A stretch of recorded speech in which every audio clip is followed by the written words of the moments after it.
ঠাকুরগাঁও পীরগঞ্জ উপজেলার বাসিন্দা রওশন জামান চৌধুরী 2022 সালে ইউটিউব দেখে সদর উপজেলার বেগুনবাড়ি ইউনিয়নের পাইপপাড়া গ্রামে 5 একর জমি লিজ নিয়ে মাল্টা ও কমলার বাগান করেন। তার বাগানে আছে নানা জাতের 3000-এর বেশি কমলা ও মাল্টা গাছ। এর মধ্যে কমলা গাছ 2100টি, মাল্টা গাছ 900টি। প্রায় সব গাছেই ফল ধরেছে। এবার 15 থেকে 16 লাখ টাকার ফল বিক্রি আশা তাদের। আমরা আশা করছি যে এবারে যে আমাদের ফল বিক্রি হবে এটা আমাদের একটা বেশ লাভজনক প্রজেক্ট হিসেবে আমরা সাফল্য অর্জন করতে পারবো। আমাদের এবার প্রায় 4 থেকে 500 ক্রেট মালটা এবং কমলা আমরা আশা করছি।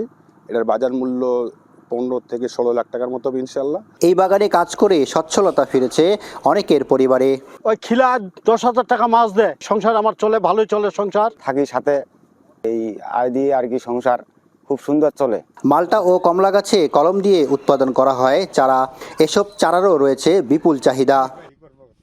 কৃষি উদ্যোক্তায় তৈরির মাধ্যমে বেকারত্ব দূর হচ্ছে বলে জানালেন এই কৃষি কর্মকর্তা। মাল্টা এবং কমলা চাষের যে ফলে কৃষি উদ্যোক্তা তৈরি হয় এবং এই উদ্যোক্তা তৈরির মাধ্যমে আত্মকর্মসংস্থানের সৃষ্টি হয়, বেকারত্ব ঘুচে। আমরা কৃষি বিভাগ এই ধরনের কৃষিকেই আমরা সবসময় সহায়তা দিয়ে থাকি, পরামর্শ দিয়ে থাকি এবং তাদেরকে বিভিন্ন ধরনের কারিগরি প্রশিক্ষণ এবং কৃষি বিষয়ক প্রশিক্ষণের আওতায় নিয়ে আসার চেষ্টা করি। রওশনকে দেখে কমলা ও মাল্টা চাষে আগ্রহী হয়ে উঠেছেন অনেকে।